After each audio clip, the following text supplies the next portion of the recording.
दोस्तों नमस्ते, मैं अजय साहनी स्टार पुनः एक बार आप लोगों के सेवा में हाजिर हूं अपने रियल रिपोर्टर न्यूज़ पर, अपने पेज पर, अपने यूट्यूब चैनल पर। दोस्तों मैं आप लोगों को बताना चाहूँगा कि एक कल की बहुत बड़ी घटना सामने आई है और वो घटना क्या है, घटना का खुलासा है। जी हाँ दोस्तों, एसटीएफ की गोरखपुर यूनिट और क्राइम ब्रांच की टीम और गगहा पुलिस मिलकर संयुक्त रूप से दो बहुत ही दुर्दांत अपराधियों को गिरफ्तार किए हैं और उनके ऊपर आरोप है विगत 3 महीने पहले एक हत्याकांड का।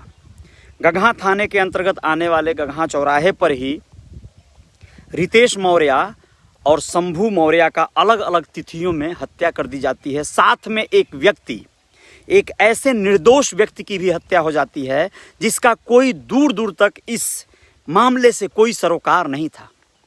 दोस्तों आप लोगों को बताना चाहूँगा कि जिस व्यक्ति ने, जिन लोगों ने इस हत्या को अंजाम दिया है, मिस्टर सन्नी सिंह और युवराज सिंह उर्फ राज। सन्नी सिंह का नाम रूप जो भी है, ये लोग स्थानीय वहाँ के गुंडे हैं और इन लोगों के ऊपर आज के तारीख में बताना चाहूँगा कि गगहा थाने में सन्नी सिंह के ऊपर 12 मुकदमा दर्ज है और जो युवराज सिंह है उसके ऊपर 6 मुकदमा दर्ज है। अलग अलग तरह के अपराधों के मुकदमे इन लोगों के ऊपर दर्ज हैं और वो मुकदमे जो अलग अलग तरह की धाराओं में हैं, हत्या के, छेड़खानी के, पास्को के, अपहरण के, कई एक तरह के आर्म्स एक्ट के। दोस्तों आप लोगों को बताना चाहूँगा कि इसमें रितेश मौर्य को 10 मार्च 2021 को गोली मार दिया गया था और गोली मारने वाले सन्नी सिंह उर्फ युवराज सिंह गाड़ी चला रहा था, बाइक, और सन्नी सिंह अपनी पिस्टल से उसे गोली मार देता है और उसके बाद भागकर अपने दोस्त राजू चौधरी की बहन के घर जाकर ये लोग शरण लेते हैं, रात बिताते हैं। दूसरे दिन यह मोटरसाइकिल से ही लखनऊ के तरफ निकल जाते हैं। लखनऊ से ये लोग मेरठ की तरफ निकल जाते हैं और वहाँ से जाकर यह लोग अपने पुराने किसी शातिर अपराधी की सहयोग से और कुछ आर्म्स वगैरह इकट्ठा करते हैं, एक कार लेते हैं और फिर वहाँ से ये लोग वापस आते हैं। आप लोग यकीन नहीं मानेंगे, यह लोग 31 मार्च 2021 को पुनः एक बार एक वारदात करते हैं चौराहे पर और उसमें शंभू मौर्य को ये लोग अपना शिकार बनाते हैं। उनको बचाने गए बीच बचाव में एक कर्मचारी के रूप में कार्यरत संजय पांडे। दोस्तों आप लोग बिलीव नहीं करेंगे, संजय पांडे को मैं व्यक्तिगत रूप से जानता हूँ। वो एक संभ्रांत परिवार के सीधे साधे सज्जन युवक थे। आप लोगों को यकीन नहीं पड़ेगा, संजय पांडे मेरे गाँव के थे, मेरे गांव के, और बचपन में हम लोग यदा कदा देखा जाए तो साथ में कभी कभार खेला करते थे। बहुत बार मुलाकात तो नहीं होती थी लेकिन गांव रहने के दौरान ऐसी मुझे यादें हैं बचपन की। जब वो छोटे थे तो साथ में खेला करते थे और बहुत सीधे साधे सज्जन थे। वो एक कर्मचारी के रूप में कार्य कर रहे थे, अपने परिवार का जीविकोपार्जन कर रहे थे। संजय पांडे जो हमारे गांव दौनाडीह के रहने वाले थे, लेकिन अब वो पाही अपनी पड़ गई है गगहा में ही, वहीं पे रहते थे और यहाँ पे ये लोग शंभू वगैरह के साथ में नौकरी करते थे, वो काम करते थे। वह बचाने के लिए दौड़े तो उन्हें सिर्फ इसलिए अपराधियों ने गोली का शिकार बना दिया क्योंकि वह उन लोगों को पहचान न जाएं, पहचानते थे, या यूं कहें कि वो गवाह न बन जाएं, इसलिए उन लोगों ने संजय पांडे को भी गोली मार दिया। उनके छोटे छोटे बच्चे हैं, वो अनाथ हो गए, अब वो दुनिया में नहीं है, वो लौट के नहीं आएंगे। इन लोगों के बारे में थोड़ा सा बताना चाहूँगा कि यह लोग कितनी बड़ी वारदात किए। सोचिए, ये लोग 31 मार्च वाला वारदात शंभू मौर्य को मारने के लिए जब मेरठ से कार से आए और आकर इन लोगों ने उनका कुछ भी, मतलब जो भी, वो एक व्यापारी थे, रितेश मौर्य एक उभरते हुए युवा नेता थे, ऐसे तमाम समाज सेवी। और अब ये वारदात हुई क्यों, ये जानना ज़रूरी है। प्रकाश तिवारी भैया वाचिंग कर रहे हैं, बहुत बहुत धन्यवाद।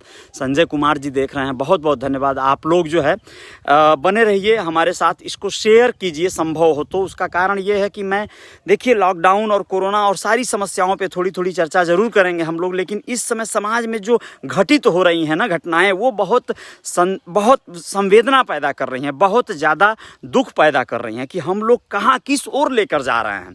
प्रकृति हमें सजा दे रही है, कोरोना और इस तरह की आपदाओं का सामना करवा रही है, फिर भी हम समझ नहीं पा रहे हैं कि हम लोग क्या कर रहे हैं। ये अपराधी 2013 में एक सन्नी सिंह, ऐसा कांड कि आप लोग उसकी भर्त्सना जितनी करें उतनी कम है।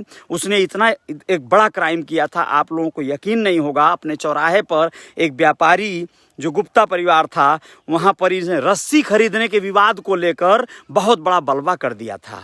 इसने अपने भाई के साथ और अपने दोस्तों के साथ मिलकर मतलब उस परिवार को ही ख़त्म कर दिया। उनका बेटा बाबूलाल गुप्ता और जो व्यक्ति थे उनका नाम नहीं याद आ रहा है, और उनकी पत्नी यानी जो व्यापारी थे, उन तीनों लोगों को मार डाला था। और यह जो है कई लोगों को घायल किया था। यह यकीन मानिए कि उसी समय 2013 से अब 2020 तक जेल में रहने के बाद ये जमानत पर बाहर आया था, और आने के बाद उस परिवार पर दबाव बनाने लगा था, गुप्ता परिवार पर, कि भाई तुम लोग सुलह कर लो, मुकदमा वापस ले लो। जो बचे खुचे उनके पटदार या भाई आदि थे उन लोगों से यह दबाव बना रहा था, वो वापस नहीं ले रहे थे। इसलिए ये इन लोगों के साथ बहुत बलजोरी से पेश आने लगा।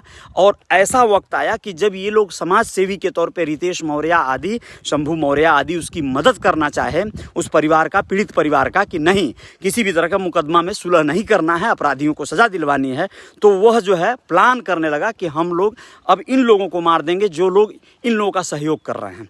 और बेवजह जो है इस परिवार को उसने ख़त्म कर दिया। जो शंभू मौर्य या रितेश मौर्य थे इनको मार डाला, संजय पांडे को मार डाला बेमतलब का। ऐसे में ऐसे अपराधियों को पुलिस गिरफ्तार तो करती है मेहनत मशक्क़त से बहुत ज़्यादा, फिर इनको कोर्ट कचहरी में ले जाती है और ये लोग फिर जमानत करके बाहर आ जाते हैं। साक्ष्य न मिलने के कारण इनको कई बार बरी कर दिया जाता है।